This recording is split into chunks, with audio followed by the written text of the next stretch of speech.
I'm really excited to have my next guest on the podcast. She's the CEO and president at Lynx Air. Welcome to the podcast, Merren McArthur. Hi, Joe. Really nice to meet you. And thanks for having me on the podcast. Absolutely. It's my pleasure. Perhaps you could let the listeners know who you are and what you do. Yeah, I am the president and CEO of Lynx Air, a ultra low cost carrier that just launched in April this year. So we're just actually as of today, I think we're 8 months old. So brand new, and we're on an exciting journey to make air travel accessible for all Canadians. Awesome. And what's perhaps something that Lynx Air does that not many people know about? I guess it's only 8 months old, but perhaps share a little bit more about the work Lynx Air does. Yeah, so it's a great question. I love that question because there is something I think that is unique about Lynx Air in terms of we're bringing the ultra low cost carrier model to Canada. Now there are other airlines also doing that, but we're aiming to differentiate ourselves by not only providing ultra affordable fares, which will inspire more Canadians and enable more Canadians to fly, but also by providing a great flying experience, because the feedback we've had from Canadians about why there hasn't been such a great adoption of the ultra low cost carrier model is that they don't believe that you get a good flying experience. And so we're aiming to debunk that theory or that belief. And by flying brand new Boeing 737 aircraft with really bright, spacious interior and ergonomic seats, which somehow magically give you a bit more leg room, and all our passengers are really pleasantly surprised. It's interesting to watch their faces as they get on board. It's not what they expect from a low-cost carrier. And the other thing that we are doing is focusing really on what's important to the customers. We don't believe that low cost should mean low value. So part of a great flying experience, it doesn't have to cost extra. We're really just focusing on making sure we get passengers where they need to be for their vacation or for catching up with their friends and family. And so we're aiming to minimise our cancellations. And I'm proud to say that in the 8 months that we've been operating, we've had the best or the lowest cancellation rate in the industry for 6 of those months. And 5 of those months, we were actually cancelled less than 1% of our flights. So that's a real target and goal of ours, to just change the expectations of Canadians for what it means to fly an ultra low cost carrier. Mm. One of the things that you said that really perked up my ears was extra legroom. So Yeah, as you're tall, are you? Yes. So as that's someone the that's beauty. 6'3", I could really appreciate the extra legroom. Absolutely. And so, but you might not need, to carry a big suitcase, so you can save money on the suitcase, but pay a little bit extra on the extra leg room for sure. That's the idea of the model, is you choose what you need. You only pay for what you need and save on the journey. I love that. You'd mentioned that you guys had started 8 months ago, and I'm sure everybody knows what happened a couple of years ago with the pandemic and whatnot. But in terms of challenges, what's in such a high dynamic, highly regulated consumer facing industry, what are some of the challenges that you face as an airline? Well, so the airline industry, I think, is probably one of the most challenging industries to be in.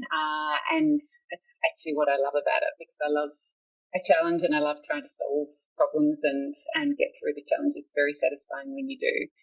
And part of the reason is because we have very high fixed costs, but the demand side of it is not so fixed. It's actually much more variable. And so whether or not people are choosing to fly depends on so many different variables in the external environment, the economy, their own personal circumstances, COVID, post-COVID, all of those things impact on our demand, whereas we've got this really big fixed cost base that we need to cover by selling our seats.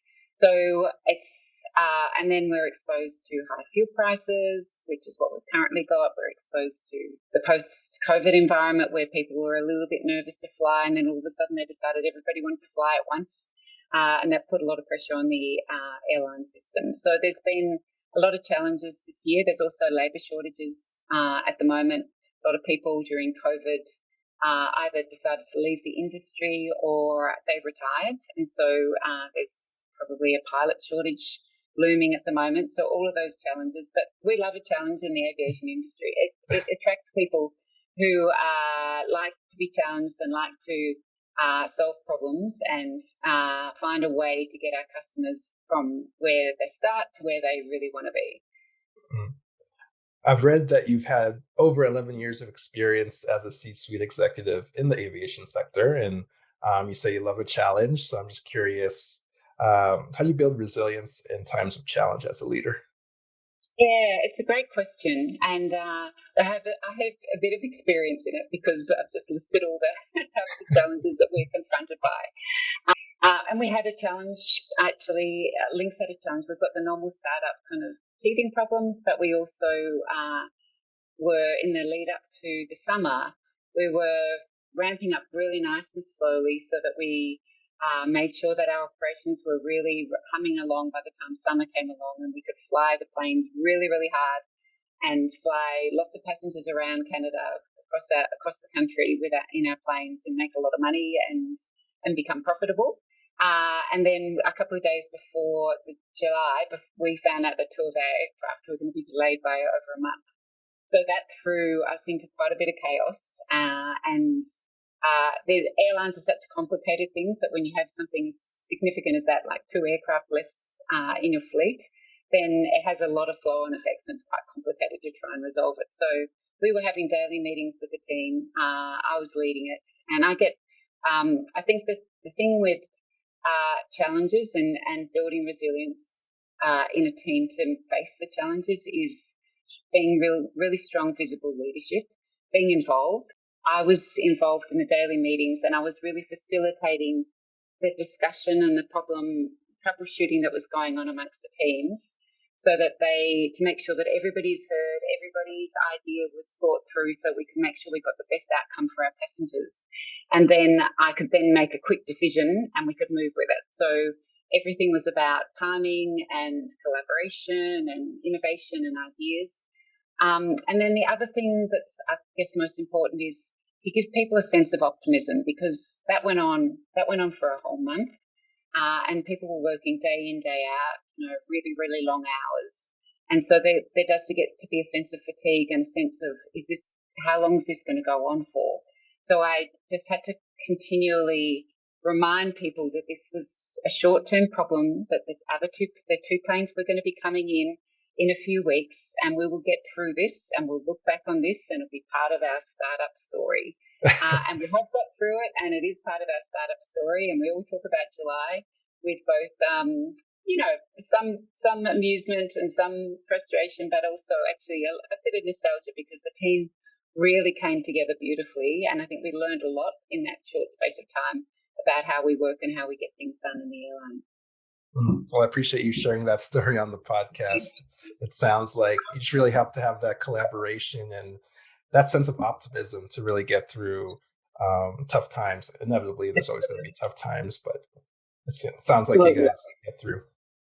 Yeah, we did. Speaking of challenges, let's maybe switch more to the other side of the spectrum of success. For you personally or professionally, what does success look like for you? Well, for me personally, in the current role, I look forward 4 years, 4 years, and we will have a fleet of between 30 and 40 aircraft. And success to me means that we will be a well-known and respected and trusted brand in Canada, and we will have inspired many people to fly more often than they currently can, or for some people to fly for the first time. We do get some passengers who, because our fares are so low, they're flying for the very first time, and that's super exciting. So we really want to transform the aviation landscape here in Canada, and that would be success for me, would be to have achieved that and to have grown the air travel market, to have facilitated more air travel by Canadians, both across the country and to international destinations. I love that. One thing I always love to ask my guests that come on the podcast as well is what sort of skills or unique skill has made you become so successful in your career? Yeah, it's a great question, and I love that question. I've thought about it a lot. I think that my greatest skill is that I'm a good talent spotter. So everything that I've achieved, I couldn't have achieved without a great team supporting me and really, to be honest, making me look good. I'm just the person that takes the glory at the top, but it's the team that actually delivers the outcomes. And to build a successful, high-performing team, which I've done many times, requires an ability to identify and develop talent. And so I think that's my secret sauce. I love that secret sauce. And Yeah. yeah, what's maybe you mentioned your secret sauce, but how would you say, or what are the best resources that's helped you along your way in your career that made you develop that secret sauce, if you will? The people side of it, in terms of my success, I've already talked about the people side of it. The other resource that I have used in developing my career, when I was earlier on in earlier stages of my career, I lacked quite a bit of confidence. So I found a way to overcome that was to make sure that I was fully briefed on what I was doing. So if I was doing something for the first time in particular, or if I was changing roles or just been promoted, then I felt confident if I had the facts, if I had the information and I knew my brief. So my most treasured resource from that perspective is Google. Because, so if I'm ever worried or nervous about something, then I'll just Google it and make sure that I know all about it, so that then I go into a meeting and I feel very confident that I've got all the facts at my disposal. I don't need that so much now because I've been in the airline industry for 14 years, but certainly when you're changing roles or you're doing something for the first time, it's a very handy tool, and no one needs to know. That secret's safe with me. I may or may not do the same thing. Maybe during your Googles or just in everyday life, what's maybe something you've read or listened to that's really inspired you? Well, actually, just recently, this is a bit out of left field, but I listened to a New York Times podcast about Uruguay. And about Uruguay's transition to be probably one of the most sustainable communities in the world. And I really love listening to it because, you hear so much about climate change at the moment. And to be honest, it can be quite confronting and depressing because it feels like we don't seem to have the answers, and we seem to be making slow progress. That's just my sense, and it's always all over the media. And then to hear a story about a community, 4 million people, who have gone to sustainable power sources. They've really gone away from old technology to new technology, and apparently the community themselves have then, obviously the government led that with the transition from to sustainable energy options. But then the people followed by becoming more sustainable in the way they lived. So, not getting brand new cars all the time and recycling their clothes. And so I listened to that and I thought, well, okay, it's achievable. We can change our behaviours and we can change our footprint, and humans are amazing at that, actually. I have to keep reminding myself there's been many challenges that humans have faced over the centuries, and we've always found a way. So it gave me a bit of optimism. Absolutely. Humans are quite adaptable, so very Yeah, optimistic as well. yeah, yeah. On that note, though, is there anything else that you're curious about right now? It could be in the airline industry, it could be personally, it could be just everyday life. What's something that has Merren curious? I'm constantly curious about the weather here in Calgary. I come from a country that is defined by the heat and by, lack of water, actually, lack of, so in Australia, and I've moved to Canada, which is a country, and particularly Calgary, is defined by cold. We have beautiful summers for sure, and I love the summers here, but, you know, it never ceases to amaze me how Calgarians get around about their business in minus 20 degrees. I could never have even thought that you could even function like that. And people just, women are out pushing their prams with babies all rugged up.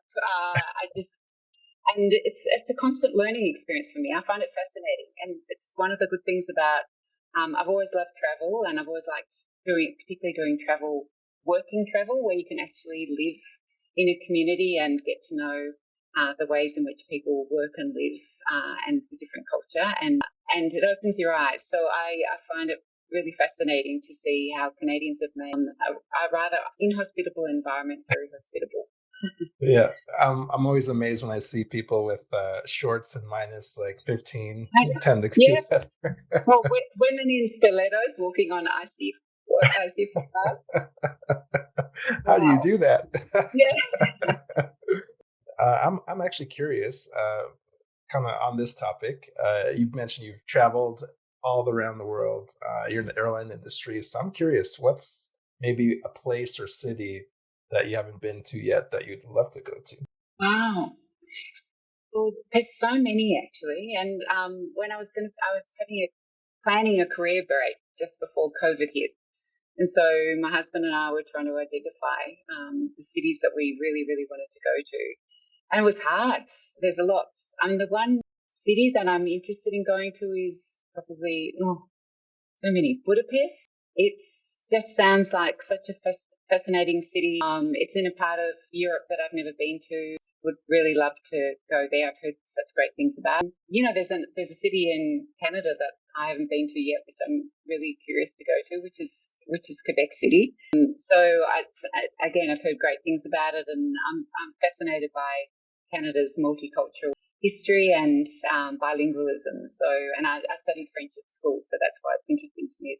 Awesome. Yeah, those are definitely on my list as well. So maybe I'll bump Yeah, into you one of those yeah, cities in the yeah. future. Okay, yeah. Have a drink. Yeah, absolutely. I Yeah. only have a few more questions here for you, a couple more questions.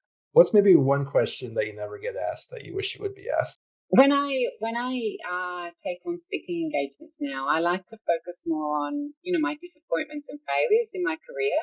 So I think that it's good for people to ask those questions because I remember listening to a podcast with a woman who had a really really successful career, and when I listened to her career, I was like, wow, it just seemed to the way she described it seemed to come so easy. And I actually found that a little bit demoralizing, really, because I was like, it didn't come easy for me. And so it made me think, and I thought, well, next time I do a speech or something about my career, rather than focus on my achievements, I should focus on the disappointments along the way because the disappointments are the things that have led me to where I've got to and the way I've navigated. They've ended up being the changes or turns in my career journey, which, if I look back, they were pivotal, and I've really achieved what I've achieved because I've learned from those mistakes, or I've changed direction and found a better direction. I love that. Actually, call mistakes or failures more learning opportunities. So I love that. Absolutely. Yeah. Yeah, Yeah. that's awesome. What's maybe something that you're proud of that we haven't touched on in the interview so far? I am proud that I chose a wonderful, wonderful husband with whom we've had four beautiful children, and I had the courage to be one of the very few men who actually is the primary caregiver for our children, or was. They're all grown up now. So he had a successful career as an architect, but he chose to be the primary caregiver for the children. And that's, people often say to me that that I'm a pioneer because I'm a female CEO and there's not many of us. But actually, I think it's even tougher for a man to give up their career given the expectations on men in society, and there's not many support networks for them. It's going against the expectations. So I'm really proud of him, and I'm proud of what he's done to help me and my family get to where we are. I love that. It sounds like you have a very good support network with you, and I do. that's awesome. Yeah. Where can our listeners connect with you online if they want to reach out, connect, learn more about you? Yeah. So I am active on LinkedIn, and if they want to find out more about Lynx, they can go to flylynx.com and buy a ticket and try us out.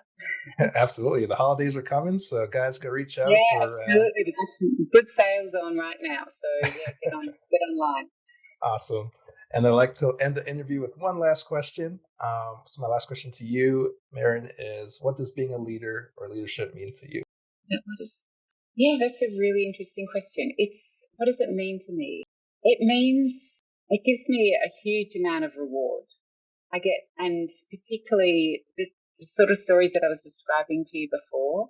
When I sit in a meeting like that, when things are really challenged and watch people bounce off the ideas. And these are people who know stuff that I don't know, right? They're airline people who know how the airport operations need to work. They're pilots. They know how to fly planes.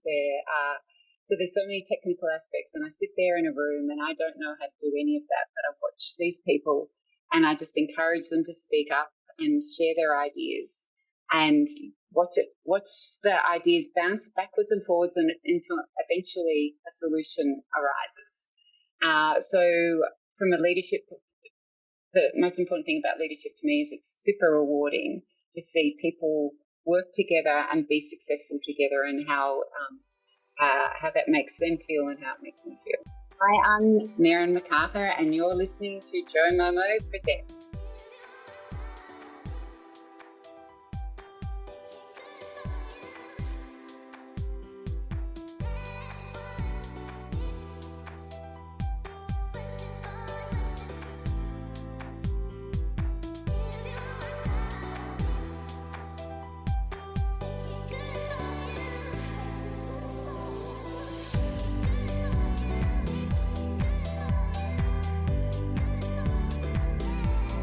Thanks again for watching the Joe Momoh Presents podcast. For more episodes, check out joemomo.com/podcasts. All right, see you next time.